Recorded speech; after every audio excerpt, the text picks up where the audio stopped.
Avez-vous déjà fait une pause au milieu du tumulte pour vous demander ce qui fait de vous, vraiment vous? Je ne parle pas de votre corps, de votre nom ou de votre profession, mais de cet ego insaisissable qui observe le monde à travers vos yeux, qui ressent, aime, craint et rêve. Depuis des millénaires, les humains appellent cela l'âme. Mais qu'est-ce que c'est réellement? Une étincelle divine emprisonnée dans une enveloppe mortelle, une réaction biochimique complexe dans notre cerveau, ou la plus grande illusion que l'humanité ait jamais créée pour apaiser sa peur de la mort? Aujourd'hui, nous nous embarquons pour le voyage le plus fascinant de l'histoire de la pensée. Nous allons retracer l'idée de l'âme, des temples enfumés de l'Égypte ancienne jusqu'au laboratoire stérile des neuroscientifiques.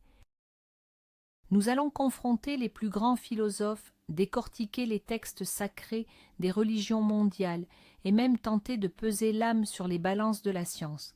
Je vous le promets, d'ici la fin de cette vidéo, votre perception de vous-même pourrait changer radicalement, et la question principale à laquelle nous tenterons de répondre est celle-ci: si l'âme existe, où se trouve-t-elle et comment fonctionne-t-elle?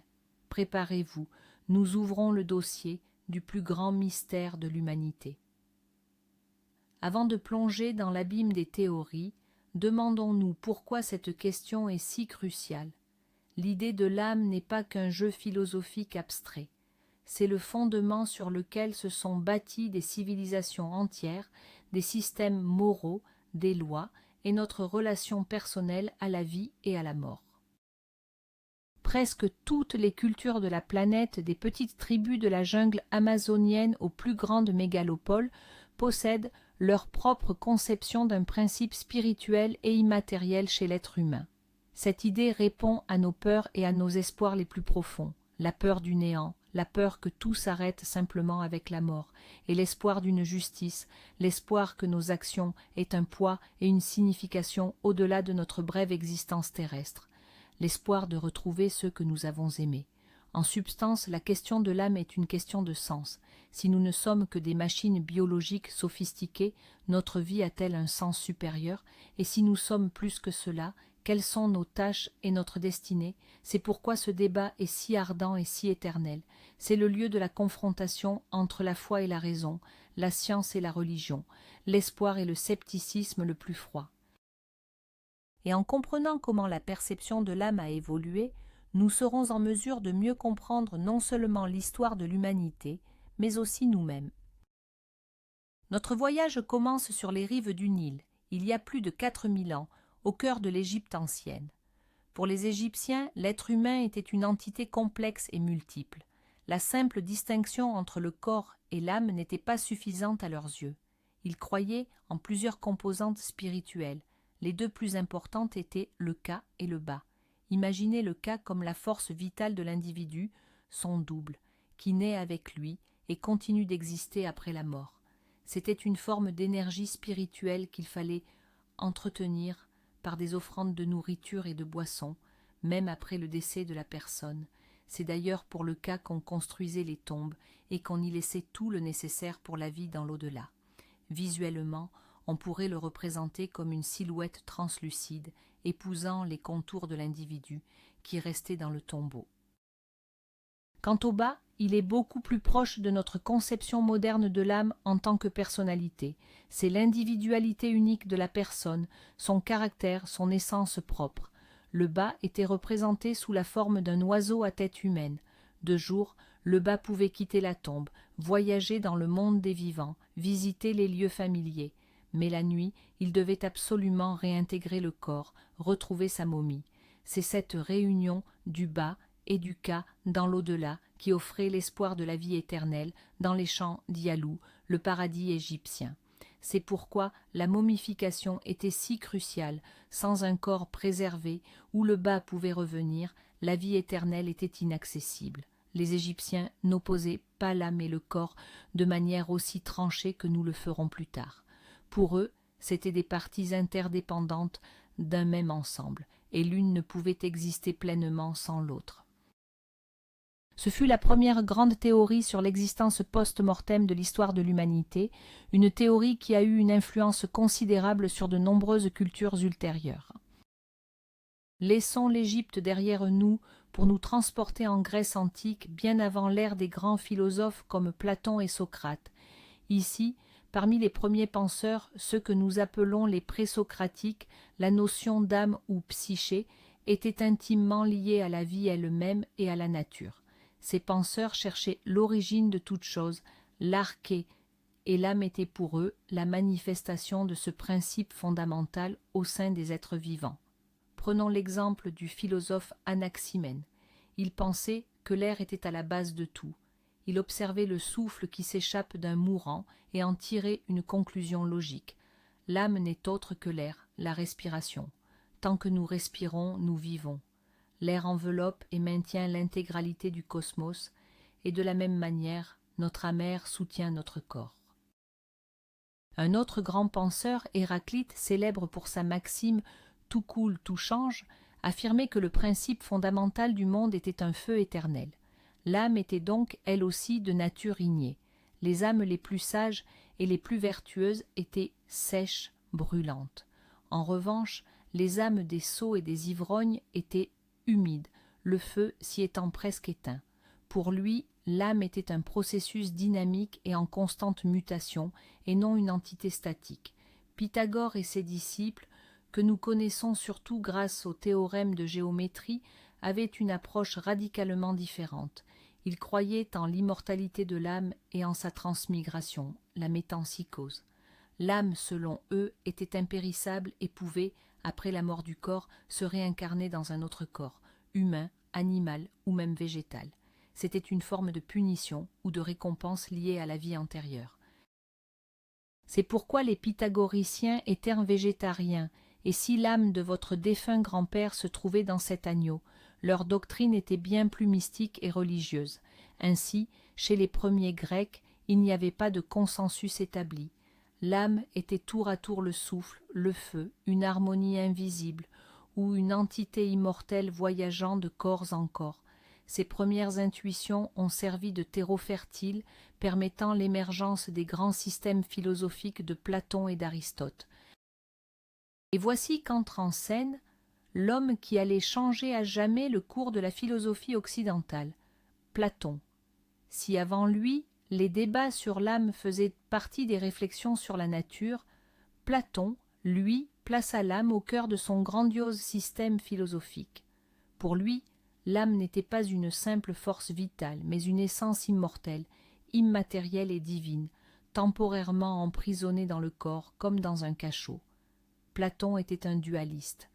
Il divisait rigoureusement la réalité en deux parties distinctes, le monde matériel que nous percevons par nos sens et le monde des idées ou des formes éternelles, immuables et véritables. Notre monde n'est, selon lui, qu'une pâle imitation, une simple ombre de ce monde supérieur, et c'est précisément de là que vient notre âme. Avant sa naissance physique, elle habitait le monde des idées et contemplait la beauté absolue, le bien suprême, la justice véritable. Mais en rejoignant le corps, elle oublie tout cela. C'est pourquoi, selon Platon, toute notre vie et toute notre connaissance ne sont en réalité qu'un processus de réminiscence, l'anamnèse. Lorsque nous apercevons quelque chose de beau dans ce monde, notre âme se souvient confusément de cette beauté idéale qu'elle a connue jadis.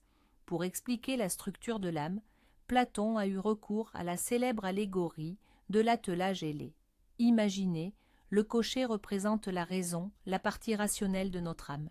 Il est chargé de diriger 2 chevaux. Le premier cheval, le blanc et le noble, incarne notre volonté, notre courage, nos aspirations les plus élevées. Il obéit au cocher. Le second cheval, le noir, sauvage et indomptable, symbolise nos passions, nos appétits, nos désirs les plus bas. Il tire constamment l'attelage vers le bas, vers la terre. Et toute la tâche de l'être humain, selon Platon, consiste à maîtriser ses passions à l'aide de la raison et de la volonté afin de diriger tout l'attelage vers le haut, en direction du monde des idées. Le but de l'existence est de purifier l'âme de ses entraves corporelles. Si un homme a mené une vie juste, son âme, après la mort, regagne sa demeure céleste.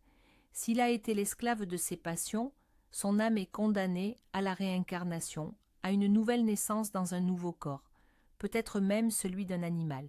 Cette conception de l'âme immortelle, de son origine divine et de son opposition au corps, a exercé une influence colossale sur toutes les philosophies et religions ultérieures, notamment sur le christianisme. Le grand Platon avait un disciple non moins illustre qui, pourtant, s'est démarqué de son maître sur bien des aspects. Il s'agissait d'Aristote.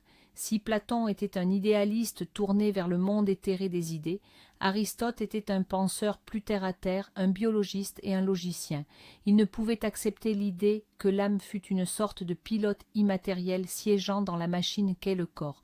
Pour Aristote, l'âme et le corps étaient indissociables, comme la forme et la matière.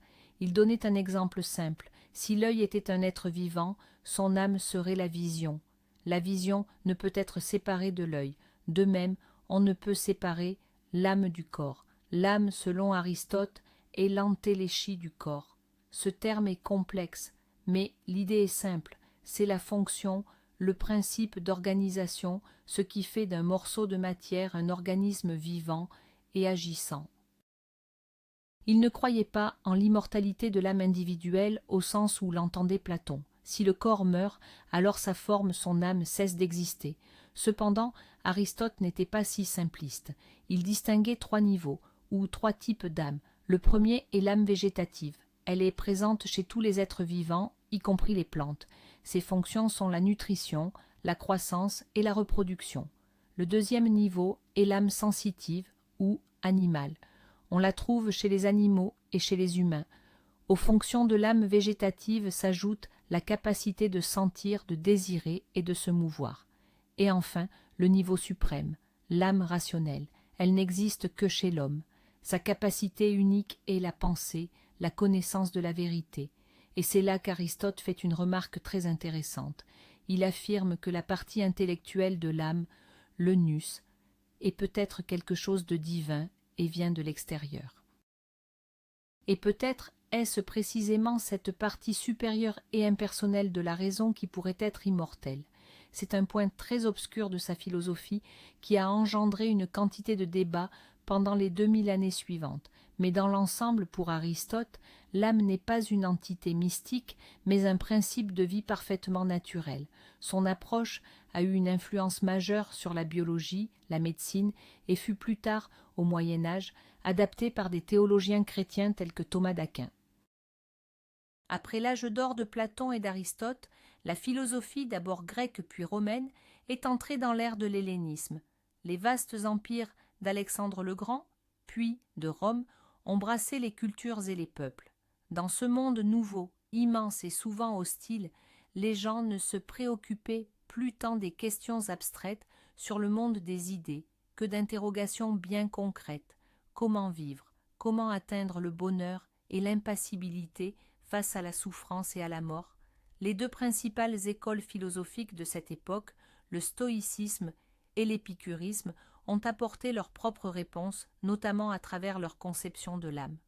Les stoïciens, tels que Sénèque, Épictète et l'empereur Marc Aurèle, étaient matérialistes. Ils postulaient que tout dans l'univers, y compris Dieu et l'âme, était composé de matière. L'âme était pour eux le pneuma, une substance ignée extrêmement subtile, une parcelle du feu divin universel, ou logos, qui imprègne l'intégralité du cosmos. Ce pneuma réside dans notre corps, principalement dans le cœur, et de là, tel un poulpe, il étend ses tentacules vers tous les organes des sens. L'âme est mortelle, tout comme le corps. Après la mort, elle se dissout dans le feu cosmique, rejoignant sa source. Selon les stoïciens, la tâche principale de l'homme est de vivre en accord avec la nature et la raison, cette dernière étant une partie du logos universel. Il faut accepter son destin, maîtriser ses passions et accomplir son devoir. C'est là que résident la vertu et le vrai bonheur. Leurs principaux opposants, les épicuriens, disciples du philosophe Épicure, étaient également matérialistes, mais leur vision du monde différait. Ils affirmaient que l'univers était composé d'atomes en mouvement dans le vide. L'âme, par conséquent, est elle aussi faite d'atomes spéciaux, extrêmement petits, lisses et mobiles.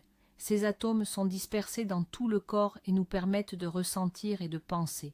Quand nous mourons, le corps se désagrège et les atomes de l'âme se dispersent à leur tour dans l'espace. Et cela, pour Épicure, est une excellente nouvelle. La mort n'est qu'une cessation des sensations.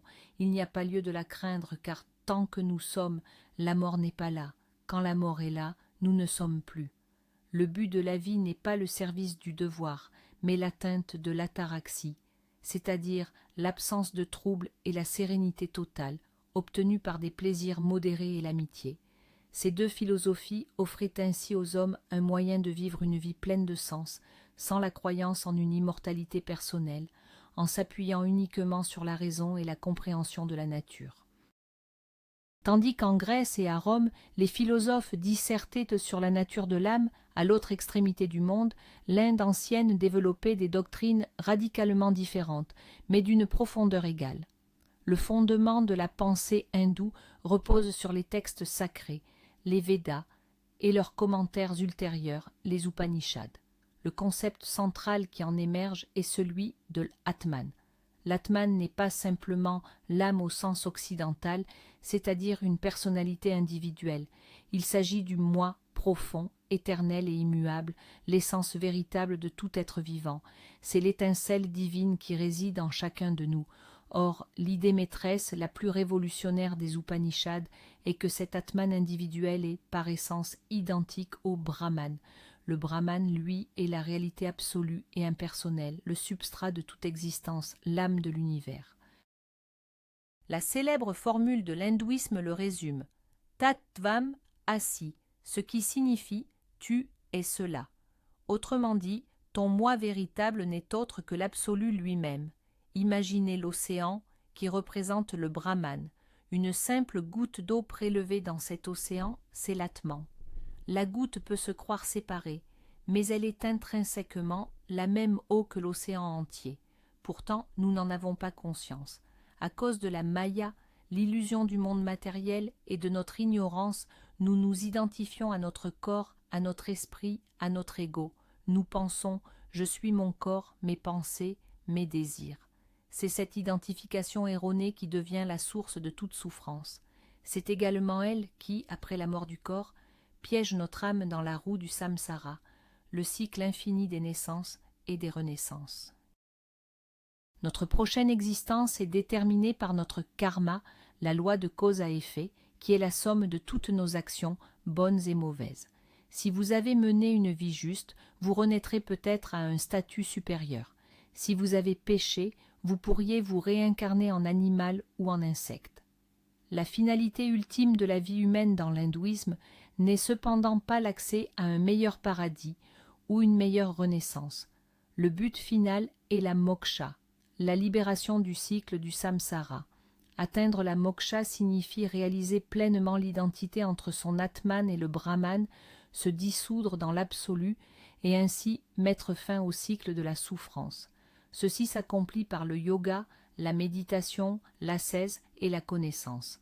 Cette conception est fondamentalement différente de la vision occidentale, où l'âme demeure une personnalité individuelle même après la mort. Le VIe siècle avant J. Porcé vit l'émergence en Inde d'un nouveau penseur, le prince Siddhartha Gautama, que l'histoire retint sous le nom de Bouddha, l'éveillé. Il proposa une vision du monde et de l'âme radicalement nouvelle, qui s'opposait en de nombreux points aux croyances hindoues établies. Alors que l'hindouisme considérait l'Atman comme le concept clé, un moi éternel et immuable, le Bouddha introduisit la notion de Anatman, signifiant le non-soi ou l'absence de moi permanent. C'est l'une des idées les plus complexes et contre-intuitives du bouddhisme. Le Bouddha enseignait que ce que nous appelons habituellement notre personnalité ou notre âme n'est en réalité pas une entité unique et constante. Il s'agit simplement d'une combinaison temporaire de 5 agrégats ou skandhas. Ces 5 groupes sont la forme, notre corps physique, les sensations, agréables, désagréables ou neutres, les perceptions, la manière dont nous identifions les objets, les formations mentales, nos pensées, notre volonté, nos habitudes, et la conscience. Notre personnalité est comparable à un chariot. nous l'appelons chariot, mais si nous le démontons, les roues, l'essieu, la caisse, où se trouve le chariot lui-même? Il n'existe pas. C'est uniquement un nom donné à l'ensemble de ses composants. De la même manière, notre « moi » n'est qu'une étiquette pour désigner le flux constamment changeant de ces 5 skandhas. Il n'y a pas de maître éternel et immuable logé en nous. Mais s'il n'y a pas d'âme, qu'est-ce qui se réincarne alors? Le bouddhisme ne nie pas la réincarnation, mais il l'explique différemment. Ce qui est transmis, ce n'est pas une âme, mais un flux de conscience qui porte en lui les empreintes du karma. Imaginez une bougie dont on allume une seconde. Le feu de la deuxième bougie n'est ni exactement le même que celui de la première, ni complètement différent. Il est la continuation directe du premier. De même, notre conscience dans la prochaine vie n'est pas le même « je », mais elle est conditionnée par nos actions passées. Le but ultime du bouddhisme, tout comme dans l'hindouisme, est de sortir de la roue du samsara. Cet état s'appelle le nirvana, ce qui signifie littéralement l'extinction. C'est l'extinction des passions, des désirs, de l'ignorance et, finalement, l'arrêt du processus de la renaissance elle-même. Cette idée d'absence d'âme éternelle est devenue l'une des distinctions fondamentales entre le bouddhisme et la plupart des autres religions et philosophies mondiales. Passons maintenant aux grandes religions monothéistes qui ont façonné le monde moderne, en commençant par le judaïsme. Contrairement à la philosophie grecque qui tentait de définir l'âme par la logique et l'observation, le judaïsme aborde cette question par la révélation, à travers le texte des Saintes Écritures, le Tanakh.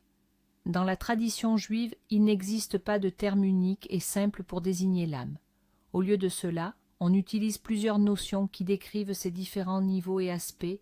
Le niveau le plus fondamental est le nefesh. Ce mot désignait initialement le souffle ou la gorge, et il est lié à la force vitale inhérente à tous les êtres vivants, y compris les animaux. Ce sont nos instincts, nos désirs, notre nature animale. Le nefesh réside dans le sang, et c'est pourquoi le judaïsme interdit strictement de consommer du sang, car la vie, le nefesh, s'y trouve. Le niveau suivant, plus élevé, est le roi, que l'on traduit par esprit ou vent. Ce niveau est lié aux émotions, à l'intellect et à la conscience. C'est ce qui distingue l'homme de l'animal. Le roi est notre personnalité, notre libre arbitre moral. Enfin, le niveau le plus élevé, propre à l'être humain, est la neshama, qui signifie également souffle. Mais si le nefesh n'est que le souffle de vie biologique, la neshama est le souffle divin, celui que Dieu lui-même, selon le livre de la Genèse, a insufflé dans les narines du premier homme, Adam. La neshama est la particule divine qui nous relie directement au Créateur. C'est notre intuition spirituelle, notre aspiration à la sainteté. Dans la tradition mystique et kabbalistique du judaïsme, on distingue encore 2 niveaux supérieurs de l'âme, le Haya, le vivant, et le Yehida, l'unique, qui ne sont accessibles qu'au plus grand juste. Il est essentiel de comprendre que, dans le judaïsme classique, le corps et l'âme ne sont pas considérés comme des ennemis. Le corps n'est pas une prison pour l'âme, mais un instrument qui permet à l'âme d'accomplir les commandements de Dieu dans ce monde. De plus, le judaïsme croit en la résurrection des morts à la fin des temps, lorsque l'âme et le corps se réuniront pour recevoir la récompense ou le châtiment. L'âme est donc un don de Dieu qui fait de l'homme un être humain, lui imposant par là même une immense responsabilité. Issu du judaïsme, le christianisme, au fil de son développement, a intégré un grand nombre de concepts issus de la philosophie grecque, le platonisme en tête. De là est né un syncrétisme unique et extrêmement influent. Tout comme dans le judaïsme, l'âme est perçue comme une création divine. Cependant, le christianisme insiste davantage sur son caractère individuel et son immortalité. Chaque être humain est une création unique, et son âme survit à la mort du corps, dans l'attente du jugement dernier. Saint Augustin, l'un des plus éminents pères de l'Église primitive, ayant vécu au IVe et VIe siècle, était un fervent adepte du néoplatonisme avant de se convertir. C'est lui qui, en grande partie, a opéré la christianisation de Platon.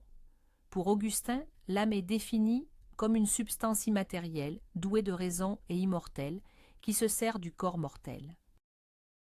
À l'instar de Platon, il concevait l'âme comme un champ de bataille, d'un côté le principe supérieur et rationnel qui tend vers Dieu, de l'autre les désirs charnels et inférieurs qui poussent l'individu au péché.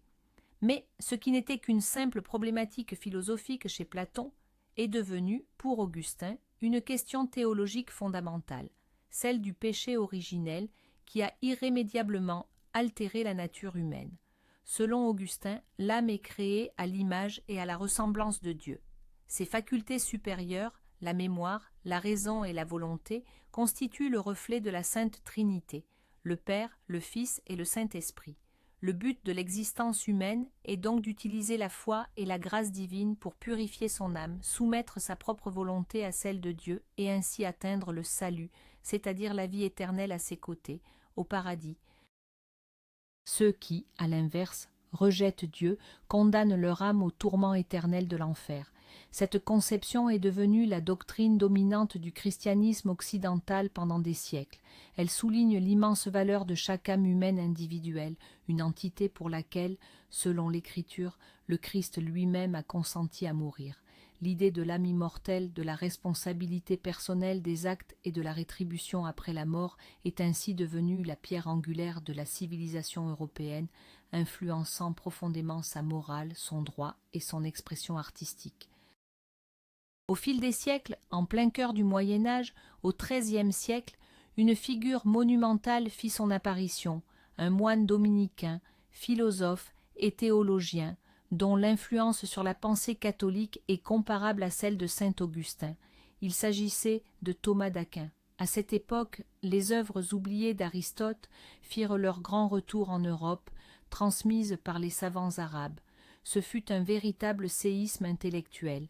La philosophie d'Aristote, avec son approche terre à terre, presque scientifique, semblait totalement incompatible avec le christianisme imprégné du platonisme d'Augustin. Thomas d'Aquin accomplit alors un travail colossal. Il réalisa une synthèse grandiose entre la doctrine chrétienne et la philosophie d'Aristote, une entreprise qui bien sûr incluait la doctrine de l'âme. Thomas rejeta l'idée platonicienne selon laquelle l'âme serait une entité autonome, prisonnière d'un corps prison. Suivant Aristote, il affirma que l'âme est la forme du corps. L'être humain est un tout unique, une unité inséparable de l'âme et du corps. L'âme est ce qui confère au corps sa vie, ce qui en fait un corps humain et non un simple morceau de matière. Elle est le principe de la vie, de la sensation et de la pensée. Mais que faire alors du dogme chrétien de l'immortalité de l'âme? Si l'âme est la forme du corps, elle devrait logiquement mourir avec lui, comme l'enseignait Aristote. C'est là que Thomas d'Aquin réalise un coup de génie. Il déclare que l'âme humaine, contrairement à celle des animaux et des plantes, n'est pas une simple forme, mais une forme subsistante, format subsistant. Cela signifie qu'elle, bien qu'étant la forme du corps, est capable de subsister de manière autonome après la mort de ce dernier. Pourquoi? Parce que la faculté supérieure de l'âme, l'intellect ou la raison, n'a pas besoin de la matière pour agir, notamment dans l'appréhension des concepts universels. L'intellect peut concevoir l'immortalité, Dieu, l'infini, des choses immatérielles. S'il est capable de manipuler des concepts immatériels, c'est que, par nature, il est lui-même immatériel et peut donc exister sans le corps. Ainsi, après la mort du corps, l'âme continue d'exister dans un état qui lui est contre nature, attendant la résurrection générale, moment où elle retrouvera son corps pour comparaître devant Dieu. Cette synthèse d'Aristote et du christianisme, élaborée par Thomas d'Aquin, est devenue la philosophie officielle de l'Église catholique et conserve encore aujourd'hui une influence considérable. Dernier né des grandes religions abrahamiques, l'islam, apparu au 7e siècle dans la péninsule arabique, propose lui aussi sa propre doctrine de l'âme, tirée du Coran, le livre sacré, ainsi que des travaux des théologiens et des philosophes musulmans. À l'instar du judaïsme, l'arabe possède plusieurs termes pour désigner l'âme. Le principal est le ruh ou ruh, qui signifie l'esprit. Selon le Coran, Le roux est le souffle divin qu'Allah a insufflé dans l'être humain. C'est le principe divin qui relie l'homme à son Créateur. Le roux est considéré comme pur, immortel, et il retourne à Allah après la mort. Une autre notion fondamentale est le nafs. Ce terme est souvent traduit par âme, mais il a un sens plus large, proche du soi, de l'ego ou de la personnalité individuelle. Le nafs est le siège des désirs, des passions et de la conscience personnelle. Contrairement au roux, qui est pur, le nafs peut se trouver à différents niveaux. Le Coran décrit 3 états du nafs. Le premier est le nafs al-ammara, l'âme incitatrice, ou l'âme qui ordonne le mal, qui pousse l'individu vers le péché et la satisfaction des instincts les plus bas. Le second est le nafs al-lawwama, l'âme qui se blâme ou l'âme repentante. C'est la conscience qui reconnaît ses fautes, s'en repent et lutte activement contre le mal. Et le troisième, l'état suprême, est le nafs al-mutmaïna, l'âme apaisée. C'est l'âme qui a trouvé la sérénité et l'harmonie grâce à la soumission totale à la volonté d'Allah. Le but de la vie d'un musulman est de combattre son nafs inférieur, ce qu'on appelle le grand djihad, afin de l'élever vers cet état d'apaisement.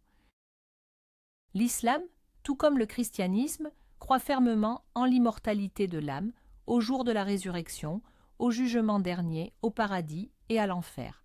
Après la mort du corps, l'âme entre dans un état intermédiaire, le barzakh, où elle patiente jusqu'au jour du jugement. Des philosophes musulmans tels qu'Avicenne, Ibn Sunna et Al-Ghazali ont développé ces concepts, souvent fortement influencés par la philosophie grecque, notamment Aristote et le néoplatonisme. Ils ont ainsi élaboré des systèmes complexes décrivant la structure de l'âme, ses facultés et son cheminement vers Dieu.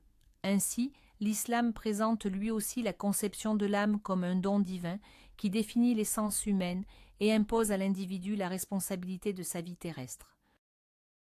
Le XVIIe siècle s'ouvre. La Renaissance et la révolution scientifique ont bouleversé le monde. Copernic a déplacé la Terre du centre de l'univers et Galilée a pointé son télescope vers les étoiles. Le monde est de plus en plus perçu comme un mécanisme gigantesque, régi par des lois mathématiques précises. C'est à cette époque que vécut le philosophe, mathématicien et scientifique français René Descartes, souvent considéré comme le père de la philosophie moderne. Son objectif était de fonder la philosophie sur une base aussi solide et inébranlable que celle des mathématiques. Pour y parvenir, il décida de remettre absolument tout en question. Je peux douter de ce que je vois, de ce que j'entends. Je peux douter de l'existence de mon propre corps et du monde entier. Mais il y a une chose dont je ne peux douter, le fait même que je doute. Or, si je doute, cela signifie que je pense, et si je pense, cela signifie que j'existe. C'est le fameux cogito ergo sum. Je pense, donc je suis, ce fut son point de départ. Mais qu'est-ce que ce moi dont l'existence est si évidente? Descartes y répond, c'est la substance pensante, la res cogitans. C'est, selon lui, notre âme. Son seul attribut est la pensée. Elle est immatérielle, elle n'a pas d'étendue dans l'espace, elle est indivisible. Quant au reste du monde, y compris notre propre corps, il est la res extensa, la substance étendue. Elle ne pense pas, elle occupe simplement un espace et obéit aux lois de la mécanique. Notre corps n'est qu'un automate complexe, une machine. Descartes arrive ainsi à un dualisme radical. Il existe 2 types de réalités totalement distincts et indépendants, la réalité spirituelle et la réalité matérielle. L'âme et le corps sont des entités absolument différentes. Mais cela souleva immédiatement un problème qui tourmenta les philosophes pendant les siècles suivants. Comment ces 2 réalités interagissent-elles? Comment ma pensée immatérielle, l'intention de lever le bras, peut-elle faire bouger mon bras matériel? Descartes émit l'hypothèse que leur point de rencontre était la petite glande pinéale située au centre du cerveau. C'est là, selon lui, que l'âme influence le corps et que le corps transmet ses sensations à l'âme. Cette explication n'a, bien entendu, satisfait personne, mais le simple fait d'avoir formulé la question de manière aussi tranchée a défini tous les débats ultérieurs sur la conscience. La dualité cartésienne qui sépare le monde en une matière objective et mesurable et une conscience subjective et pensante est à la base de toute la science moderne. Mais c'est aussi elle qui a donné naissance au célèbre problème corps-esprit que nous n'avons toujours pas réussi à résoudre. Le dualisme radical de Descartes, qui séparait l'âme pensante du corps mécanique, a soulevé d'innombrables problèmes. L'un des premiers à proposer une solution radicalement différente et tout aussi audacieuse fut le philosophe néerlandais Benedictus de Spinoza. Si Descartes affirmait l'existence de deux substances, Spinoza, dans son œuvre majeure, Le Éthique, déclara qu'il ne peut y en avoir qu'une seule, et cette substance unique, c'est Dieu, ou, ce qui est pour Spinoza la même chose, la nature. Tout ce qui existe dans le monde n'est pas constitué de choses distinctes, mais seulement des manifestations ou modes de cette substance unique et infinie. La pensée et l'étendue, la matière, que Descartes considérait comme deux substances distinctes, ne sont pour Spinoza que deux des infinités d'attributs de l'unique substance. Ce sont deux langages différents par lesquels Dieu-Nature se décrit lui-même. Imaginez une feuille de papier. Elle a deux faces, mais elle demeure une seule et même feuille. Par conséquent, tout objet dans le monde, y compris l'être humain, est simultanément matériel et mental. Notre corps est une manifestation de Dieu-Nature sous l'attribut de l'étendue. Notre âme ou notre esprit est la manifestation de ce même Dieu-Nature sous l'attribut de la pensée. L'âme et le corps ne sont pas deux entités distinctes qui interagissent. C'est une seule et même chose, considérée sous deux perspectives différentes. L'âme, selon Spinoza, est l'idée du corps. Tout ce qui arrive à notre corps trouve donc sa correspondance exacte sous forme d'idée dans notre esprit. Il n'y a par conséquent aucun problème d'interaction. Ils ne s'influencent pas mutuellement. Ils se déroulent simplement en parallèle, comme deux reflets parfaits d'un même processus. Il en découle que l'âme individuelle n'est pas immortelle au sens traditionnel du terme. Faisant partie de l'esprit infini de Dieu, son individualité disparaît après la mort du corps, bien qu'une part d'elle subsiste dans l'intellect divin et éternel. Le but de la vie, selon Spinoza, est de se libérer de la puissance des passions ou affects par la connaissance rationnelle de la nature et de notre place en elle. Il faut ainsi atteindre la béatitude suprême qui réside dans l'amour intellectuel de Dieu-Nature.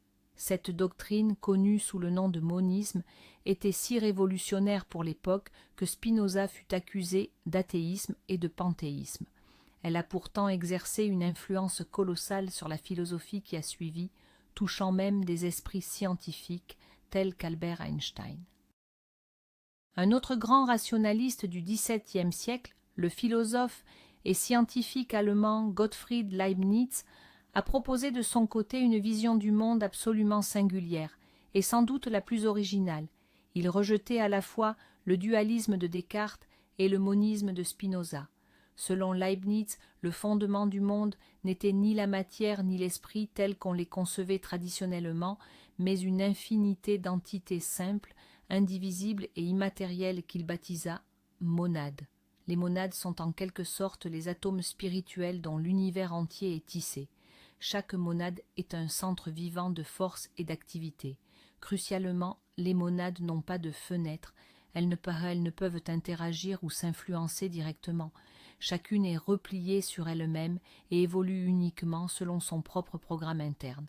Mais alors, comment expliquer l'ordre de notre monde, où tout semble si étroitement lié? La réponse de Leibniz, c'est le résultat de l'harmonie préétablie. Dieu, tel un horloger génial, a remonté au début de la création toutes les monades horloges pour qu'elles fonctionnent en parfaite synchronisation, créant ainsi l'illusion d'une interaction. L'âme et le corps humain sont également des monades. Notre âme est la monade dominante, la seule à posséder la conscience de soi, ce qu'il appelle la perception. Notre corps, lui, est composé d'un agrégat, d'un nombre infini de monades subordonnées. Prenons l'exemple d'une action simple. Lorsque je décide de lever la main, ma monade âme n'ordonne pas aux monades corps d'agir. Non, au même instant, En vertu de cette harmonie divine préétablie, la pensée du mouvement surgit dans mon âme, tandis que le mouvement correspondant se produit dans l'agrégat des monades corporelles. Il n'y a pas d'influence mutuelle, seulement une synchronisation parfaite. Pour Leibniz, chaque monade est un miroir vivant de l'univers, car elle reflète de manière plus ou moins claire ou confuse toutes les autres monades, mais seules les monades supérieures, les âmes, peuvent atteindre la perception claire et la pleine conscience. Leibniz croyait en l'immortalité de l'âme. Puisque les monades sont des entités simples et indivisibles, elles sont indestructibles. La mort du corps n'est qu'une dissolution de l'agrégat des monades subordonnées, tandis que la monade dominante, l'âme, poursuit son existence. Ce système complexe et profondément optimiste, qui soutient que nous vivons dans le meilleur des mondes possibles, fut un sommet du rationalisme, mais aussi la cible de la célèbre satire de Voltaire dans son conte philosophique Candide. Tandis que sur le continent, des rationalistes comme Descartes, Spinoza et Leibniz tentaient de sonder la nature de l'âme par la seule raison pure, la Grande-Bretagne voyait l'essor d'un courant philosophique radicalement différent, l'empirisme. Ses principaux représentants, tels que John Locke et David Hume, affirmaient que l'expérience reçue par le biais des sens est la seule source fiable de notre connaissance. Cette approche les mena à des conclusions très novatrices concernant la notion d'âme. John Locke, par exemple, soutenait que l'esprit humain n'est à la naissance qu'une tabula rasa, une ardoise vierge sur laquelle l'expérience vient inscrire ses marques. Bien qu'il n'ait pas nié l'existence de l'âme en tant que substance pensante, il estimait que sa nature essentielle nous était inaccessible. Ce qui devait importer, selon lui, n'était pas la composition de l'âme, mais ce qui définit notre identité personnelle, notre moi. Pour Locke, la réponse était claire. La personnalité est la conscience, et plus précisément la mémoire. Je suis la même personne qu'hier parce que je me souviens de mes pensées et de mes actions passées. Si je perdais entièrement la mémoire de mon passé, je cesserais d'être cette même personne, même si mon âme restait la même. Cette idée eut des implications majeures, y compris pour la théologie. Au jour du jugement dernier, nous serions jugés non pas pour les actes de notre âme, mais pour ceux de notre conscience. Le philosophe écossais David Hume alla pourtant beaucoup plus loin, poussant l'empirisme jusqu'à sa limite logique. Hume proposa de regarder à l'intérieur de soi et de tenter de localiser ce fameux « moi » ou cette âme dont tout le monde parlait. Lorsque je me penche sur moi-même, dit Hume, je ne trouve jamais rien d'autre qu'une perception spécifique de la chaleur, du froid, de la lumière, de l'ombre, de l'amour ou de la haine. Je ne parviens jamais à saisir le moi seul, sans aucune perception l'accompagnant. Hume en tira donc une conclusion stupéfiante. Aucune âme n'existe en tant que substance unique et permanente. Ce que nous nommons le moi n'est qu'un faisceau ou un ensemble de perceptions différentes qui se succèdent rapidement. Notre identité personnelle est une illusion, créée par l'habitude et la mémoire, qui ligne ces perceptions disparates en une seule chaîne. Notre conscience ressemble à un théâtre où divers acteurs impressions apparaissent et disparaissent de la scène, mais où le théâtre lui-même n'existe pas en tant que tel. Ce scepticisme radical ébranlait les fondations mêmes de la métaphysique et de la religion traditionnelle. Il fut, selon les propres mots de Hume, ce qui réveilla du sommeil dogmatique le prochain grand philosophe, Emmanuel Kant. Le scepticisme de David Hume, qui réduisait le moi à un simple agrégat de perception, a mis en péril non seulement la religion, mais aussi l'existence même de la connaissance scientifique. S'il n'y a rien de constant, comment les lois de la nature peuvent-elles exister? C'est précisément à ce moment qu'entre en scène le philosophe allemand Emmanuel Kant. Il va opérer ce qu'il nommera lui-même la révolution copernicienne en philosophie. Kant reconnaît avec les empiristes que toute notre connaissance commence par l'expérience, mais il apporte une nuance fondamentale. L'expérience livrée à elle-même ne serait qu'un chaos informe si notre esprit ne venait pas l'ordonner au moyen de structures innées. Nous ne nous contentons pas de percevoir passivement le monde, nous le construisons activement. Notre raison applique au flux des sensations ses propres filtres, les formes a priori de l'espace et du temps, ainsi que les catégories de l'entendement, telles que la cause et l'effet. C'est pourquoi nous ne pouvons connaître que le monde des phénomènes, c'est-à-dire le monde tel qu'il se présente à nous. Le monde en soi, celui des choses en soi, où nous mène, nous demeure par principe inaccessible. Mais qu'est-ce que cela implique pour la notion d'âme? Kant postule que l'âme, au même titre que Dieu et le monde total, fait partie de ces choses en soi. Il nous est donc impossible de la saisir directement par l'expérience sensible. Pour Kant, toutes les tentatives de prouver l'immortalité ou l'immatérialité de l'âme par la seule raison théorique sont vouées à l'échec. Elles aboutissent inévitablement à des contradictions insolubles appelées antinomies. Pourtant, Kant ne relègue pas l'âme aux oubliettes de l'histoire. Il affirme que si nous ne pouvons pas la connaître, nous devons néanmoins penser comme si elle existait. L'idée de l'âme correspond chez Kant à l'unité transcendantale de la perception. Ce terme semble barbare, mais l'idée est simple. Pour que nous puissions avoir une expérience cohérente et unifiée, il doit exister un « moi » unique qui accompagne toutes nos représentations. La pensée « je pense » doit être capable d'accompagner toutes mes perceptions. Bien que cela ne prouve pas l'existence d'une âme-substance, cela démontre que l'unité de notre conscience est la condition sine qua non de toute expérience. De plus, Kant réserve une place essentielle à l'âme dans la sphère de la raison pratique, c'est-à-dire celle de la morale. Nous devons agir moralement et suivre l'impératif catégorique. Or, le souverain bien, selon Kant, est l'union de la vertu et du bonheur. Cependant, dans cette vie, nous constatons souvent que les justes souffrent tandis que les scélérats prospèrent.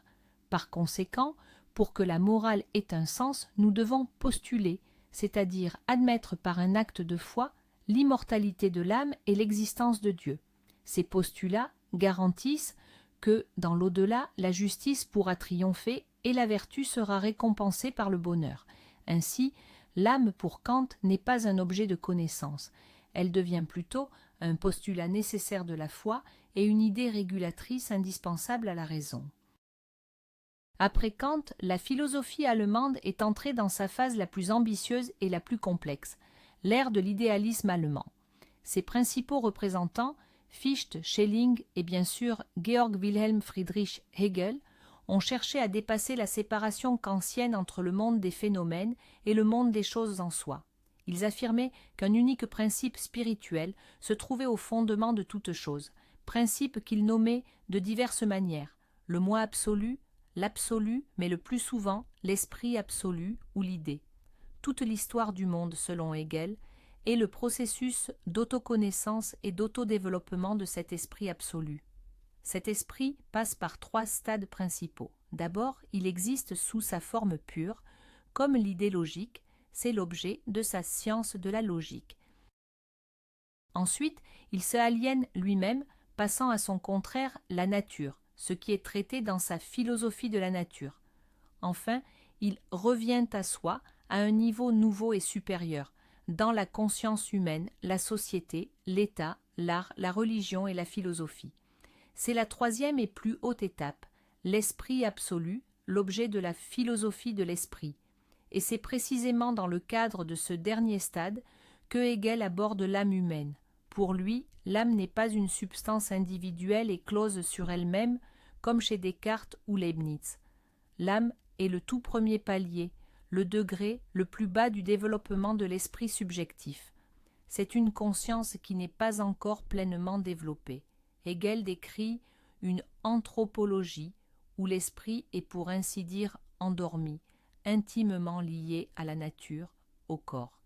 Il se manifeste ici par les sensations, les sentiments, les habitudes. C'est le âme naturelle. Puis, au fil de son développement, l'âme s'éveille et devient une conscience capable de s'opposer au monde extérieur et de le connaître. Au stade supérieur, la conscience devient conscience de soi, c'est-à-dire qu'elle prend conscience d'elle-même. Mais ce n'est pas la fin.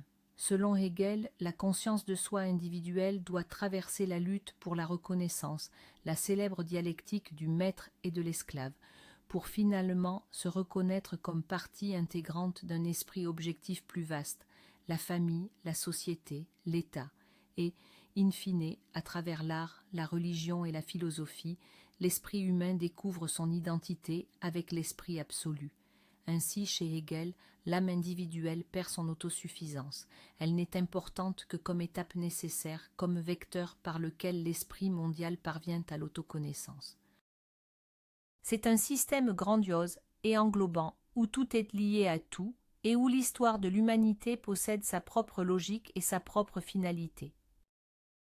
Au XIXe et XXe siècle, les doctrines philosophiques et religieuses traditionnelles sur l'âme ont été de plus en plus remises en question. Elles furent remplacées par de nouvelles conceptions psychologiques et psychanalytiques. La figure centrale de ce tournant est, bien entendu, Sigmund Freud, le père de la psychanalyse. En tant que médecin et scientifique, Freud a abordé le problème sous un angle radicalement différent. La nature métaphysique de l'âme ne l'intéressait pas. Son objectif était de comprendre et de soulager la souffrance psychique de ses patients. Freud a proposé un nouveau modèle de l'appareil psychique, structuré en 3 instances, le tsa, id, le moi, ego, et le surmoi, super-ego. Le ça représente le niveau le plus archaïque et primitif de notre psyché. C'est le chaudron bouillonnant des pulsions, principalement la pulsion sexuelle, la libido et la pulsion de mort, thanatos. Le ça fonctionne selon le principe de plaisir et exige la satisfaction immédiate de ses désirs. Le surmoi est notre conscience morale, notre critique intérieure. Il se développe durant l'enfance sous l'influence des parents et de la société et contient tous nos interdits moraux et nos idéaux. Et entre ces deux géants, le ça et le surmoi, se trouve notre pauvre moi. Le moi tente d'arbitrer entre les exigences des pulsions, le diktat de la conscience morale et les contraintes de la réalité. Il opère, lui, selon le principe de réalité. Mais la découverte la plus révolutionnaire de Freud fut la conceptualisation de l'inconscient. Il a démontré que la majeure partie de notre vie psychique échappe à notre conscience. Nos lapsus, nos rêves, nos souvenirs oubliés, nos symptômes névrotiques, tous sont des manifestations de désirs et de traumatismes refoulés dans l'inconscient. La psychanalyse est la méthode qui permet d'accéder à cet inconscient et de rendre son contenu disponible à la conscience, libérant ainsi l'individu de son emprise. Un autre grand psychanalyste, Carl Gustav Jung, qui fut un disciple de Freud avant de s'en séparer, est allé encore plus loin.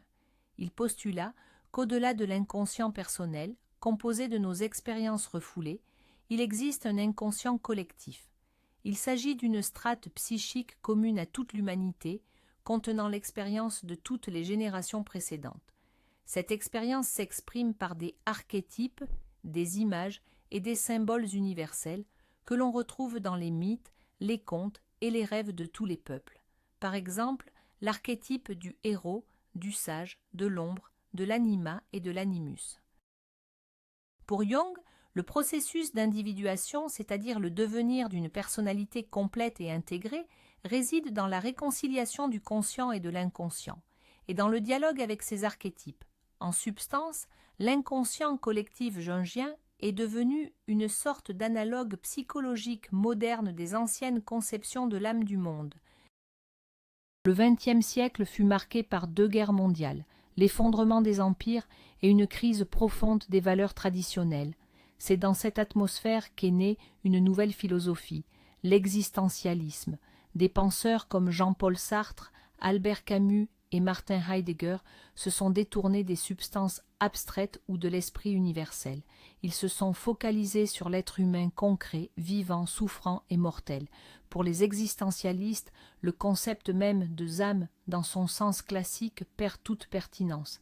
Ils rejettent l'idée selon laquelle l'être humain posséderait une nature, une essence préétablie. La célèbre thèse de Sartre l'énonce clairement, l'existence précède l'essence. Mais qu'est-ce que cela signifie concrètement? Prenons l'exemple d'un couteau. L'idée du couteau, son plan, sa fonction, son essence, apparaît d'abord dans l'esprit de l'artisan. Ce n'est qu'ensuite que l'artisan crée le couteau lui-même, son existence. Avec l'homme, selon Sartre, c'est l'inverse. L'homme est d'abord jeté dans ce monde. Il est là, il existe, un point c'est tout. Il n'a ni essence innée, ni plan divin. Il est une page blanche, un projet. Ce n'est qu'après, par ses choix et ses actes, qu'il se définit et qu'il crée sa propre essence. L'homme n'est rien d'autre que ce qu'il se fait. Cela nous confère une liberté et une responsabilité immenses, voire effrayantes. Nous sommes, selon ces mots, condamnés à être libres. Il n'y a pas de Dieu, pas de scénario prédéfini. Chacun de nous doit donner son propre sens à son existence. Dans ce monde dénué de sens supérieur que Camus nommait l'absurde, l'homme ressent des émotions existentielles puissantes, l'angoisse, l'ennui, le désespoir. Mais c'est précisément en acceptant cette liberté et cette responsabilité, à travers une révolte contre l'absurde, qu'il peut atteindre une existence authentique. Au lieu du terme « âme », les existentialistes emploient d'autres concepts. Heidegger parle de « Dasein », l'être là, une manière spécifique d'être qui implique la conscience de notre propre finitude, de notre mortalité. C'est cette conscience qui, pour lui, rend notre vie authentique. Sartre, quant à lui, distingue l'être pour soi, la conscience de l'être en soi, les choses. La conscience est un vide, un néant, qui ne cesse de se projeter vers l'avenir. En somme, l'existentialisme ne cherche pas l'âme comme un objet préexistant. Il décrit le drame de l'existence humaine où nous sommes, nous-mêmes, les créateurs de notre sens et de notre propre substance. Au XXe siècle, parallèlement à l'existentialisme, s'est développée une autre école philosophique majeure et influente, la phénoménologie fondée par Edmund Husserl. La phénoménologie a proposé une méthode de pensée philosophique radicalement nouvelle. Husserl invitait à un retour aux choses mêmes, c'est-à-dire à écarter toutes les théories préconçues, qu'elles soient scientifiques ou issues du sens commun, pour décrire l'expérience pure et immédiate de la conscience. Le grand mot d'ordre de la phénoménologie est l'étude de la manière dont le monde se donne à notre conscience. La propriété fondamentale de la conscience, selon Husserl, est l'intentionnalité. Cela signifie que la conscience est toujours orientée vers quelque chose, elle est toujours conscience de quelque chose. Il n'y a pas de conscience vague ou vide. Il y a la conscience d'une table, la conscience d'un arbre, le souvenir d'un ami, la pensée d'un théorème.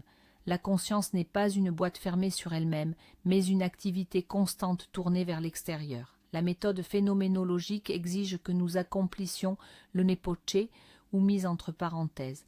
Il s'agit de suspendre le jugement concernant l'existence réelle du monde extérieur. Peu importe si cette table existe réellement, ce qui nous intéresse, c'est la manière exacte dont elle nous est donnée dans notre perception, la façon dont nous la vivons subjectivement. Husserl cherchait à décrire les structures universelles de cette conscience pure. Au centre de celle-ci, il découvre l'ego transcendantal, ou le moi pur. Cet ego n'est ni un moi psychologique, avec son caractère et sa biographie, ni une âme-substance métaphysique. C'est un centre pur et anonyme qui est la source du sens, le point à partir duquel notre monde vécu est constitué, c'est-à-dire créé. C'est le moi qui subsiste après que nous ayons mis entre parenthèses tout le contenu de notre expérience. Les étudiants et successeurs de Husserl, tels que Martin Heidegger et Maurice Merleau-Ponty, ont développé ces idées. Merleau-Ponty, par exemple, a critiqué l'intellectualisme de Husserl en soulignant que notre conscience est avant tout une conscience corporelle. Notre corps n'est pas un simple objet dans le monde, il est notre point de vue sur le monde, l'instrument par lequel nous existons et agissons. Notre moi est donc indissociablement lié à notre corps et à ses possibilités. Ainsi, la phénoménologie a déplacé le centre d'intérêt de la question « Qu'est-ce que l'âme ?» vers celle de « Comment est structurée notre expérience ?» Elle n'apporte pas de réponse définitive sur la nature de l'âme en tant qu'objet, mais offre des outils puissants pour l'analyse de notre monde subjectif, de notre conscience et de notre moi. Depuis le milieu du XXe siècle, le matérialisme ou physicalisme s'est imposé comme la position dominante au sein de la philosophie analytique anglo-américaine. Cette doctrine stipule que seule la matière et ses propriétés physiques existent réellement. Tout ce qui compose le monde, y compris la conscience humaine, les pensées, les sentiments et les émotions, est en dernière analyse le produit de processus physiques complexes dans notre cerveau. Dans cette perspective, il n'existe aucune âme immatérielle séparée du corps. La conscience est simplement une fonction du cerveau. Des philosophes comme Gilbert Ryle, dans son ouvrage La notion d'esprit, The Concept of Mind, ont tourné en dérision le dualisme cartésien, le qualifiant de doctrine du fantôme dans la machine, Ghost in the Machine. Ryle soutenait qu'évoquer l'âme comme une sorte de pilote invisible dirigeant le corps constituait une erreur catégorielle. C'est comme montrer à un étranger tous les collèges, les bibliothèques et les laboratoires de l'université d'Oxford et qu'il demande ensuite « Mais où est l'université elle-même » L'université n'est pas un bâtiment séparé, c'est la manière dont tous ces bâtiments sont organisés. De la même manière, la conscience n'est pas une entité distincte, mais une certaine manière d'organiser et de faire fonctionner notre corps et notre comportement. Une autre approche influente est la théorie de l'identité. Ses défenseurs, comme J.C. Smart et Ullin Place, affirmaient sans détour que les états mentaux sont identiques à certains états du cerveau. Par exemple, la sensation de douleur n'est rien d'autre que l'excitation des fibres C dans notre cerveau. Cela ne signifie pas que le mot « douleur » a la même signification que l'expression « excitation des fibres C ». Cela signifie qu'il désigne un seul et même processus dans la réalité, tout comme l'étoile du matin et l'étoile du soir désignent la même planète, Vénus. Cependant, le matérialisme est confronté à de graves difficultés. La principale est le problème dit difficile de la conscience, The Hard Problem of Consciousness, que nous aborderons plus tard. Comment et pourquoi des processus purement physiques dans le cerveau engendrent-ils des expériences subjectives et qualitatives, les qualia? Pourquoi le rouge est-il perçu spécifiquement comme rouge? Pourquoi ressentons-nous quoi que ce soit, au lieu d'être de simples automates sophistiqués, des zombies philosophiques qui se comportent comme des humains, mais sont vides à l'intérieur? Le philosophe Thomas Nagel, dans son célèbre article « Quel effet cela fait-il d'être une chauve-souris » What is it like to be a bat? Affirmer que nous ne pourrons jamais comprendre l'expérience subjective de la chauve-souris, même si nous connaissons tout de son cerveau, car elle possède un système de perception, l'écholocation, radicalement différent. Cet aspect subjectif et qualitatif de la conscience échappe pour l'instant aux explications purement matérialistes. En réponse aux difficultés rencontrées par la théorie de l'identité, une nouvelle théorie influente a émergé dans la philosophie de l'esprit, le fonctionnalisme. Ses principaux représentants sont Hilary Putnam et Jerry Fodor. Les fonctionnalistes nous invitent à adopter un autre point de vue sur le problème de la conscience. Ce qui les intéresse n'est pas la matière de la conscience, qu'elle soit faite de neurones, de puces de silicium ou d'autre chose. Ce qui compte, c'est ce qu'elle fait, les fonctions qu'elle remplit. Selon le fonctionnalisme, les états mentaux sont définis non pas par leur structure physique interne, mais par leur rôle causal, c'est-à-dire leur lien avec les stimuli d'entrée, les données sensorielles, les réactions de sortie, le comportement et d'autres états mentaux. Pour simplifier, la conscience est vue comme le logiciel BPON software et le cerveau comme le matériel DO hardware sur lequel ce logiciel est exécuté. Un même programme peut fonctionner sur divers ordinateurs, quelle que soit leur architecture. De même, un état mental, comme la douleur, peut théoriquement être réalisé sur des supports physiques complètement différents. Chez l'humain, ce sont des neurones. Chez un hypothétique martien, ce pourrait être des valves hydrauliques et chez un robot sophistiqué, des puces de silicium.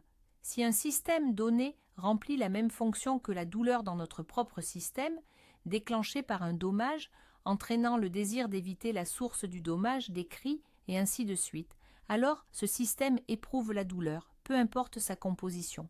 Cette idée, connue sous le nom de réalisabilité multiple, est devenue l'un des piliers du fonctionnalisme. Elle a ouvert la voie au développement de l'intelligence artificielle. Si la conscience n'est qu'un programme complexe, nous pouvons en principe créer une machine pensante capable de conscience, de sentiment et peut-être même de ce que nous appelions autrefois l'âme. Cependant, le fonctionnalisme a aussi ses détracteurs. L'argument le plus célèbre contre cette théorie est La chambre chinoise de John Searle. Imaginez une personne assise dans une pièce ne connaissant absolument pas le chinois. On lui glisse des idéogrammes par une fente, les données d'entrée, et elle possède un livre de règles gigantesques qui lui indique quels idéogrammes retourner en réponse, les données de sortie. Pour un observateur extérieur, la pièce réussit parfaitement le test de Turing et semble comprendre le chinois. Mais la personne à l'intérieur, elle, ne comprend rien. Elle ne fait que manipuler des symboles. Searle affirme que c'est exactement ainsi que fonctionne un ordinateur. Il manipule des symboles selon un programme, mais il lui manque la compréhension authentique, la sémantique, la conscience. Cela remet en question l'idée qu'une organisation purement fonctionnelle soit suffisante pour faire émerger l'esprit. Face aux impasses rencontrées tant par le dualisme que par le matérialisme, une idée ancienne, mais résolument exotique, refait surface dans la philosophie de l'esprit contemporaine, le panpsychisme. Le panpsychisme est la thèse selon laquelle la conscience, ou du moins une de ses protoformes, est une propriété fondamentale et omniprésente de l'univers. Autrement dit, la conscience n'émerge pas tardivement, au gré de l'évolution dans des cerveaux complexes. Elle est inhérente à la matière à son niveau le plus fondamental. Les électrons, les quarks, les photons, tous possèdent un certain niveau élémentaire embryonnaire d'expérience subjective. Bien sûr, les panpsychistes ne prétendent pas que les pierres pensent ou que les électrons éprouvent des émotions complexes. Il s'agit d'une forme primitive de proto-conscience, difficilement concevable pour nous. Notre conscience humaine complexe, tout comme celle des animaux, résulte de la combinaison de ces atomes de conscience élémentaires au sein de systèmes sophistiqués, comme le cerveau. Cette idée peut paraître folle, mais elle présente de sérieux avantages. Premièrement, elle résout élégamment le problème difficile de la conscience. Plus besoin d'expliquer comment la conscience émerge de quelque chose d'inconscient, la matière, puisqu'elle est là depuis le début. Le défi se déplace alors vers ce que l'on appelle le problème de la combinaison. Comment ces particules élémentaires de conscience s'unissent-elles pour former notre champ d'expérience unifié et riche? C'est certes un problème ardu, mais les panpsychistes estiment qu'il est plus tractable. Deuxièmement, le panpsychisme propose une vision du monde plus élégante et unifiée. Il ne sépare pas la réalité en deux, la matière et l'esprit, et n'essaie pas de réduire l'un à l'autre. Il affirme plutôt que la matière et la conscience sont les deux faces d'une même pièce. La matière possède des propriétés physiques externes étudiées par la science et des propriétés internes phénoménales, la conscience, que nous connaissons par notre propre expérience. Des idées proches du panpsychisme ont été évoquées par des philosophes tels que Spinoza et Leibniz, et même par des scientifiques comme Arthur Eddington. Aujourd'hui, il est développé par des penseurs contemporains comme Galen Strawson et Philippe Goff. Certes, le panpsychisme est loin d'être exempt de problèmes. Comment tester une telle théorie? Comment s'opère exactement la combinaison des microconsciences? Mais le simple fait que cette idée soit débattue sérieusement dans la philosophie académique démontre à quel point la crise de notre compréhension de la conscience et de sa place dans la nature reste profonde. C'est une tentative de plus pour répondre à cette éternelle question de la nature immatérielle que nous appelions autrefois l'âme. Au-delà de la philosophie académique et des religions traditionnelles, il existe un vaste et diversifié univers d'enseignements spirituels contemporains, souvent regroupés sous l'appellation générique de New Age ou Nouvel Âge. Ces doctrines proposent une vision syncrétique de l'âme mélangeant des éléments des religions orientales, notamment l'hindouisme et le bouddhisme, de l'ésotérisme occidental, du gnosticisme, de la psychologie et même de la science spéculative. Dans ces systèmes, l'âme est souvent perçue comme une essence immortelle et divine, une étincelle de la conscience universelle qui traverse un long chemin d'évolution. La notion de réincarnation y est centrale. Cependant, contrairement à l'hindouisme classique où la renaissance est souvent vue comme une souffrance, elle est considérée dans le New Age comme un processus d'apprentissage plutôt positif. L'âme choisit volontairement de venir sur Terre dans cette école de la vie pour assimiler certaines leçons, éponger des dettes karmiques et progresser spirituellement.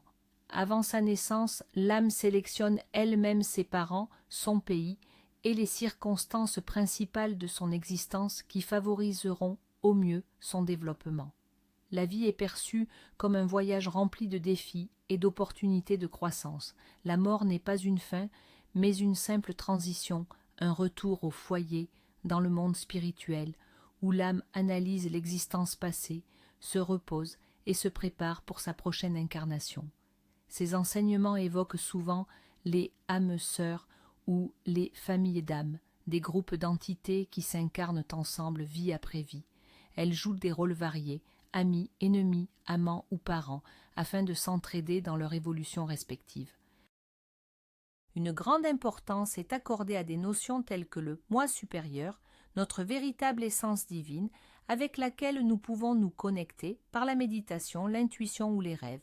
Sont également populaires les concepts des corps subtils, astral, mental, éthérique, qui coexistent avec le corps physique, ainsi que les chakras, ces centres d'énergie vitale. Bien que la communauté scientifique et les religions établies soient souvent sceptiques face à ces idées, celles-ci trouvent un écho favorable auprès de millions de personnes à travers le monde qui recherchent une expérience spirituelle personnelle, non dogmatique, et des réponses aux questions éternelles sur le sens de la vie, la mort et la nature de leur propre identité. Pendant que les philosophes et les mystiques élaborent leurs théories, la science moderne, et la neurobiologie en particulier, tentent d'aborder l'énigme de la conscience sous un angle radicalement différent, celui de l'étude de son support physique, le cerveau. Les neurobiologistes ne sont pas à la recherche de l'âme, ils traquent plutôt les corrélats neuronaux de la conscience.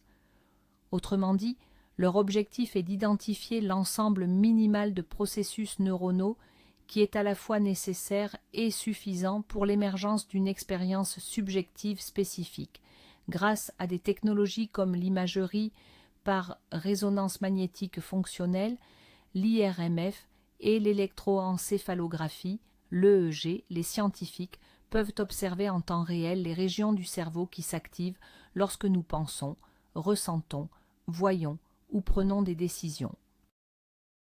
Par exemple, nous savons que le traitement de l'information visuelle est géré par des aires situées dans le lobe occipital, l'ouïe par le lobe temporal, et que la planification et la prise de décision relèvent du cortex préfrontal. L'étude de patients souffrant de lésions cérébrales apporte des éclairages encore plus précieux. Une personne dont l'hippocampe est endommagé peut perdre la capacité de former de nouveaux souvenirs à long terme, la confinant à l'état de prisonnier éternel de l'instant présent. Quant aux dommages à l'amygdale, ils peuvent entraîner la perte totale de la sensation de peur. Ces données démontrent de manière frappante que les aspects les plus intimes de notre être, notre âme, si l'on veut, tels que la mémoire, les émotions et le caractère, dépendent directement de l'état de notre cerveau. Si l'on modifie le cerveau par un traumatisme, une maladie ou des substances chimiques, la personnalité elle-même est altérée. C'est un argument de poids en faveur de la perspective matérialiste. Cependant, malgré ces avancées considérables, il a été impossible de localiser un unique centre de la conscience dans le cerveau. La majorité des scientifiques s'accordent aujourd'hui sur le fait que la conscience n'est pas le produit d'une seule région, mais le résultat d'une interaction complexe et dynamique entre de multiples réseaux neuronaux répartis à travers l'ensemble du cerveau.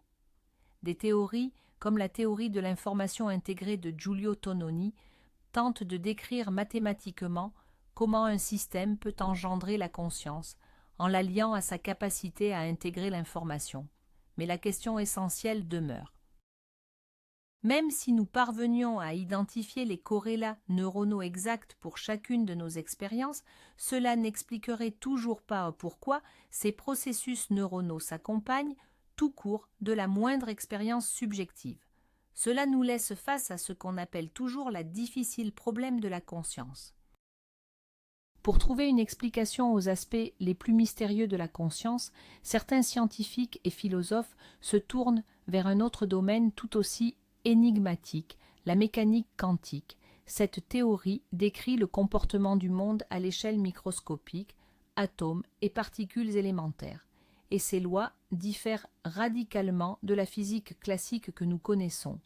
Dans ce monde quantique, les particules peuvent exister en plusieurs états simultanément, c'est la superposition, être mystérieusement liées à distance, l'intrication quantique, et l'acte même d'observation semble avoir une influence sur la réalité, le problème de la mesure. C'est précisément cette étrangeté du monde quantique qui a mené certains penseurs à émettre l'idée que la conscience pourrait être un phénomène quantique. L'hypothèse la plus connue, bien que très controversée, dans ce domaine est la théorie de la réduction objective orchestrée, ou ORC-OR, proposée par le physicien Roger Penrose et l'anesthésiologiste Stuart Hameroff. Il suggère que la conscience n'émerge pas des interactions classiques entre les neurones, mais à un niveau quantique beaucoup plus profond, à l'intérieur même des neurones. Selon eux, les porteurs de ces processus quantiques seraient les microtubules, des structures protéiques qui forment le cytosquelette de la cellule. Ils théorisent que des calculs quantiques peuvent s'y dérouler et qu'à un moment donné, ces superpositions subissent une réduction objective, c'est-à-dire un effondrement de la fonction d'onde. C'est cet effondrement, affirme-t-il, qui génère l'instant de l'expérience consciente. Cette théorie tente d'apporter une solution à la fois à la difficulté de la conscience, les qualia, considérée comme une propriété fondamentale de l'espace-temps, et au libre arbitre, l'effondrement étant de nature non algorithmique et fondamentalement aléatoire. Cependant, cette hypothèse fait face à de nombreux défis et la majorité des neurobiologistes et des physiciens sont extrêmement sceptiques. L'objection principale est que le cerveau est un environnement beaucoup trop chaud, humide et bruyant pour y préserver des états quantiques fragiles, la cohérence, sur une durée significative. Ces états devraient instantanément se dégrader en raison de l'interaction avec leur environnement, c'est ce que l'on appelle la décohérence. Néanmoins, l'idée d'un lien entre la conscience et la réalité quantique continue de stimuler l'imagination, car elle suggère que la conscience n'est pas seulement un sous-produit de la biologie, mais un aspect fondamental du tissu même de l'univers. C'est une tentative moderne, teintée de science, de rendre à la conscience le statut mystérieux et irréductible qui était autrefois attribué à l'âme. Le mythe selon lequel l'âme aurait un poids, très précisément 21 grammes, est profondément ancré dans la culture populaire et même dans certains cercles parascientifiques. Cette légende a inspiré des films, des livres et des chansons. Mais d'où vient-elle et y a-t-il la moindre once de vérité derrière cette affirmation? Cette histoire remonte au tout début du XXe siècle, en 1901, avec les expériences menées par un médecin américain, Duncan McDougall. McDougall était convaincu que l'âme était une substance matérielle et décida de le prouver en pesant un être humain au moment précis de sa mort. Il conçut des lits-balances spéciaux et y plaça 6 patients atteints de tuberculose en phase terminale. Il enregistra méticuleusement leur poids avant, pendant et après leur décès. Les résultats de son expérience furent publiés en 1907. Chez le premier patient, il nota une perte de poids soudaine au moment de la mort, 3/4 d'once, soit l'équivalent d'environ 21 grammes. Ce fut cette unique observation qui créa la sensation. Cependant, si l'on examine de près son travail, l'image est beaucoup moins probante. Pour le deuxième patient, les balances n'étaient pas correctement calibrées. Le troisième patient a perdu du poids, mais il l'a ensuite repris. Le quatrième a dû être retiré de la balance à cause de l'intervention de ses collègues. Le cinquième a également montré une perte de poids, mais on a découvert plus tard que l'équipement était peut-être défectueux. Quant au sixième patient, il est décédé alors que les balances étaient encore en cours de réglage. Par conséquent, sur 6 cas étudiés, seul un unique cas a fourni ce fameux résultat. McDougall lui-même a reconnu que des recherches supplémentaires étaient nécessaires pour tirer des conclusions définitives. Il a également mené des expériences tibines similaires sur 15 chiens et n'a détecté aucune perte de poids, ce qui l'a amené à conclure que, contrairement aux humains, les animaux n'avaient pas d'âme. D'un point de vue scientifique, les expériences de McDougall sont totalement invalides. La taille de l'échantillon était infime, les conditions expérimentales étaient mal contrôlées et l'équipement manquait de précision. Les explications possibles de la perte de poids pourraient être les plus prosaïques, évaporation de la sueur ou expulsion d'air résiduel des poumons. Néanmoins, l'idée des 21 grammes s'est avérée incroyablement tenace. Elle fait écho à notre désir profond de trouver une preuve matérielle et mesurable de l'existence de quelque chose d'immatériel. Mais en réalité, il ne s'agit là que d'un mythe à la fois beau et triste, un simple cas d'école scientifique qui est passé à la postérité. Un autre phénomène souvent cité comme preuve de l'existence de l'âme et d'une vie après la mort est l'expérience de mort imminente, ou EMI, connue en anglais sous le nom de NDE. Il s'agit des témoignages de personnes qui, après avoir été en état de mort clinique, ont été ramenées à la vie. Leurs récits, recueillis partout dans le monde, présentent souvent des similarités frappantes.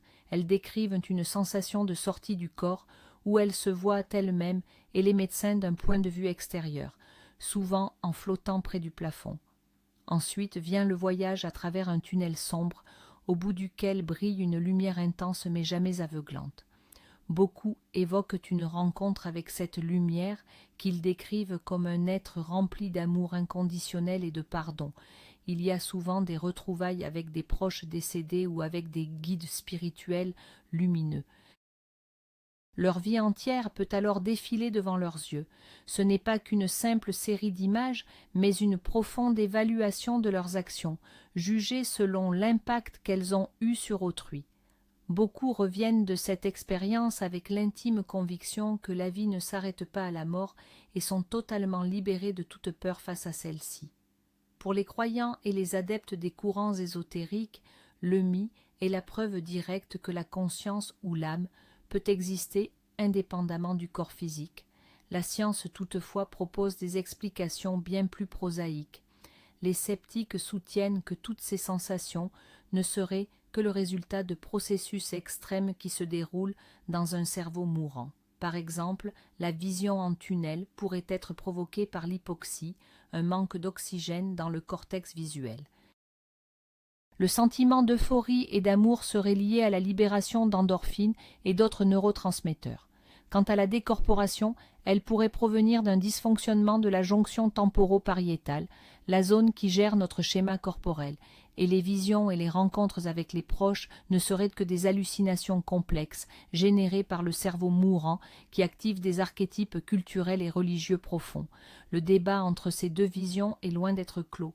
Il existe des cas documentés où des sujets, durant leur EMI, auraient perçu des informations qu'ils n'auraient jamais pu obtenir en étant inconscients. La science ne peut pour l'instant ni confirmer entièrement, ni réfuter définitivement la nature transcendantale de ces expériences, faisant de l'EMI l'une des énigmes les plus fascinantes à la frontière de la vie et de la mort. Et après avoir traversé toute l'histoire de la philosophie, de la religion et de la science, nous voici arrivés au cœur même de la question, à ce que le philosophe australien contemporain David Chalmers a nommé le problème ardu de la conscience. Chalmers a distingué tous les défis liés à la conscience entre les problèmes faciles et cet unique problème ardu. Les problèmes faciles sont ceux que la science peut, en principe, résoudre. Par exemple, la façon dont le cerveau traite l'information, comment nous focalisons notre attention, comment nous régulons notre comportement ou comment nous faisons la différence entre le sommeil et l'éveil. Ce sont certes des tâches incroyablement complexes, mais elles restent liées aux fonctions et aux mécanismes. Nous pouvons les expliquer en termes de calculs neuronaux. Mais il y a une seule question qui se distingue radicalement. C'est elle le problème ardu.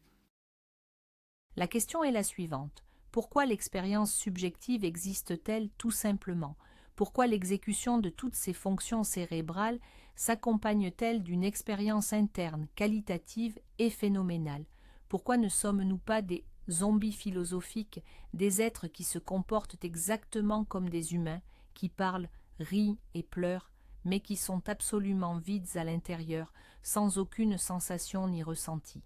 La science peut expliquer comment des ondes lumineuses d'une certaine longueur frappent la rétine, comment le signal voyage par le nerf optique et active des neurones spécifiques dans le cortex occipital. Cependant, elle est incapable d'expliquer pourquoi ce processus engendre la sensation subjective du rouge. Cette expérience qualitative, les qualia, constitue l'énigme fondamentale. Chalmers soutient que toutes les théories matérialistes existantes, en se concentrant sur les fonctions, contournent ou ignorent simplement cette difficulté. Elles décrivent la structure et la dynamique, mais ne peuvent pas jeter un pont entre les processus physiques objectifs et l'expérience subjective. C'est ce qu'il nomme précisément le fossé explicatif. Selon Chalmers, la conscience pourrait bien être une propriété fondamentale de l'univers, au même titre que l'espace, le temps ou la masse, et elle ne peut être réduite à rien d'autre. Cela nous ramène à des idées très proches du panpsychisme, le problème ardu de la conscience, et, en substance, la formulation moderne et philosophiquement affinée de cette très ancienne intuition qui a poussé les humains à s'interroger sur l'âme.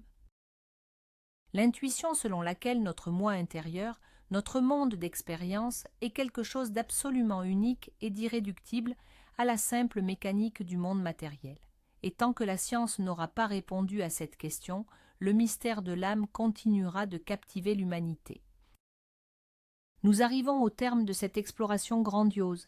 Nous avons commencé avec les concepts égyptiens du Ka et du Ba. Nous avons débattu de l'immortalité avec Platon et Aristote. Nous avons séparé le monde entre l'esprit et la matière avec Descartes pour ensuite voir Hume dissoudre le moi dans un simple flux de perception. Nous avons vu l'âme devenir partie intégrante de l'esprit du monde chez Hegel, plonger dans les profondeurs de l'inconscient chez Freud et Jung, et enfin comment les existentialistes nous ont condamnés à créer nous-mêmes notre propre essence. Nous avons terminé notre parcours à la pointe de la science face aux corrélats neuronaux de la conscience et à l'insoluble problème difficile. Alors, quelle conclusion tirer de tout cela? La plus importante est sans doute la suivante. Il n'existe pas de réponse unique, simple et universellement acceptée à la question « Qu'est-ce que l'âme ?» Et il n'en existera peut-être jamais. La notion d'âme n'est pas une réponse, c'est une question. C'est un immense miroir que l'humanité contemple depuis l'aube de son histoire.